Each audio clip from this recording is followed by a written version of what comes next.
আসসালামু আলাইকুম। আমরা এখন খুব স্লো নেট হইমু, কারণ বেশি নেট হইতে পারতাম না, কারণ আমরা বৈশাখী ধান টান ফাঁকি গেছে। বুঝছেন নি? আমরা ওখানে সাপোর্ট করবা আর কমেন্ট বক্সে কমেন্ট করিয়া যাইবা। ইনশাল্লাহ আমরা কমেন্ট দিকা সাপোর্ট করিয়া আইমু গিয়া। যতজনে কমেন্ট করবা ততজনের কমেন্ট দুই টাকা সাপোর্ট করবো। আরও জন দামান, বুঝছেন নি?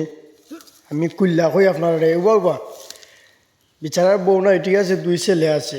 আমরা তিনটে সাইডে বিয়া করাইতাম, কারণ পুরুষ মানুষগুলো তাকে তো সব কিছু করতে পারতো না, ঠিক আছে।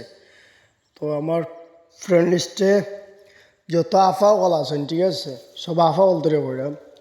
যদি তানের বয়সে কেউ তাক্যাতা হয়, ঠিক আছে, তো কইবা আমরা গিয়া যদি পছন্দ হয় আমরা গিয়ে মাত্রতা বাচ্চা লই আইমু, সমস্যা নাই। যা যা বুতিয়ে লাগে সব তো দিয়ে লই আইমু। যদি কেউ পছন্দ লাগে থাকে আমার ইনবক্সে মেসেজ করবা বা কইরা জানাইবা, ঠিক আছে। ওকে, আসসালামু আলাইকুম।